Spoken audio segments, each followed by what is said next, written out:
আসসালামু আলাইকুম এভরিওয়ান।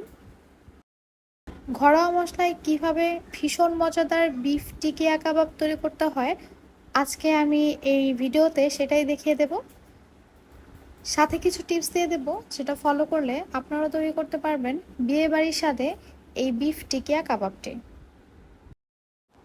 টিকিয়া কাবাব তৈরি করার জন্য আমি এখানে হাফ কেজি গরুর মাংস নিয়ে নিয়েছি, সলিড গরুর মাংস, চর্বি আর হাড় ছাড়া। আর নিয়ে নিয়েছি 1 কাপ পরিমাণ বুটের ডাল। এই বুটের ডালটা আমি ভিজিয়ে রেখেছিলাম। দিয়ে দেব 2 চা চামচ পরিমাণ আদা রসুন বাটা, দিয়ে দেব পরিমাণ মতো লবণ, দিয়ে দেব এলাচ 4-5টি, দিয়ে দেব দারচিনি 2 টুকরো এবং একটা কালো এলাচ দিয়ে দেব। দিয়ে দেব 1 মুঠ পরিমাণ পেঁয়াজ কুচি, আর দিয়ে দেব 3 থেকে 4টা শুকনো মরিচ। শুকনো মরিচটা আমি ফালি করে দিয়েছি। দিয়ে দেব 3টা তেজপাতা এবং দিয়ে দেব পরিমাণ মতো তেল। তেলের পরিমাণটা খুব বেশি দেওয়া দরকার নেই, অল্প দিলেই হবে। আর গুঁড়ো মশলার মধ্যে দিয়ে দেব মরিচ গুঁড়ো 1/2 চা চামচ, ধনিয়া গুঁড়ো 1/2 চা চামচ, আর হলুদ গুঁড়ো দিয়ে দেব 1/2 চা চামচ। আমি এখানে আলাম জিরাই ব্যবহার করছি, এটাও 1/2 চা চামচের মতো দিয়েছি। দিয়ে দেব 1 টুকরো জয়ত্রী, আর দিয়ে দেব কিছু সাদা গোলমরিচ। আপনারা অবশ্যই সাদা গোলমরিচটা ব্যবহার করার চেষ্টা করবেন। সব কিছুকে একটু ভালো করে মিশিয়ে নেব। আমি পুরো 1 কাপ ডাল এখানে ভিজিয়ে রেখেছিলাম 5 থেকে 6 ঘন্টার মতো, আর সেটাই ব্যবহার করেছি। পানির পরিমাণ খুব বেশি দেওয়া যাবে না। আমি এখানে প্রায় 2 কাপের মতো পানি দিয়েছি। আর এখন এটাকে প্রেসার কুকারে বসিয়ে দেব। প্রেসার কুকারের প্রথম সিটি আসার পর আমি চুলার জালটা একটু কমিয়ে দেব, মিডিয়ামে করে দেব। তারপর আস্তে আস্তে 6 থেকে 7টা সিটি দিয়ে দেব। তখন দেখা যাবে ডাল আর মাংস দুটোটাই গলে যাবে, এতে ব্লেন্ডার করতে সুবিধা হবে। 6টা সিটি দেওয়ার পর মাংসটা নরম হয়ে যাবে পুরোপুরি, আর ডালটা তো পুরোই গলে যাবে, দেখতেই পারছেন। কিন্তু এখানে একটু পানি রয়েছে, যে পানিটা আমি আস্তে আস্তে জাল দিয়ে কমিয়ে নিয়েছি। আর এখানে যে গোটা মশলাগুলো দেখা যাচ্ছে, আমি এটার কোনোটাই কিন্তু তুলে ফেলবো না। এই সব সহই আমি ব্লেন্ডারে দিয়ে ব্লেন্ড করব। আপনারা চাইলে শিলপাটায় বেটে নিতে পারেন। আমি ব্লেন্ডারে সব কিছু খুব ভালো করে ব্লেন্ড করে নিয়েছি। আর এখন এই মিশ্রণের সাথে আমি কিছু জিনিস অ্যাড করব।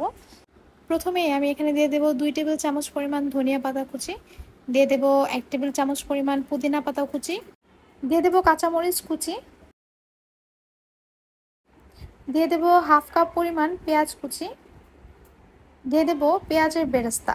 এ পর্যায়ে আপনারা লবণটা চেক করে নিতে পারেন, যদি লবণ কম মনে হয় সেক্ষেত্রে এ পর্যায়ে একটু লবণও অ্যাড করতে পারেন।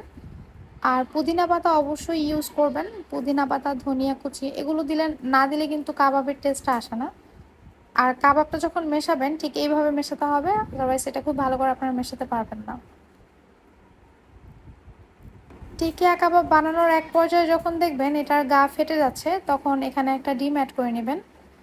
আর যদি না ফাটে তাহলে আপনারা ডিমটা অ্যাড করবেন না। এখন আমি হাতের মধ্যে একটু তেল নিয়ে খুব ভালো করে টিকিয়া কাবাবের শেপটা দিয়ে নেব। দেখতেই পাচ্ছেন এটা কিন্তু আর ফেটে যাচ্ছে না। এভাবে করে টিকিয়া কাবাব তৈরি করে আমি এটাকে ডিপ ফ্রিজে রেখে দেবো কিছুক্ষণের জন্য।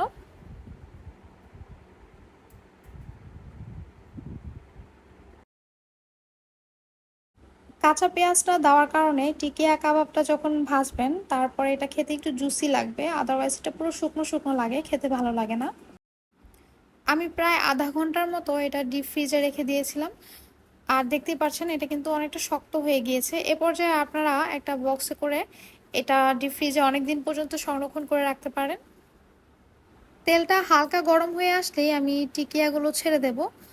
খুব বেশি গরম তেলে টিকিয়া ভাজতে গেলে তখন কিন্তু এটা পুড়ে যাবে, আর এটা একটু সময় নিয়ে ভাজতে হবে, খুব ভালো করে ভাজতে হবে, তাহলে এটা খেতে একটু মুচমুচে হবে।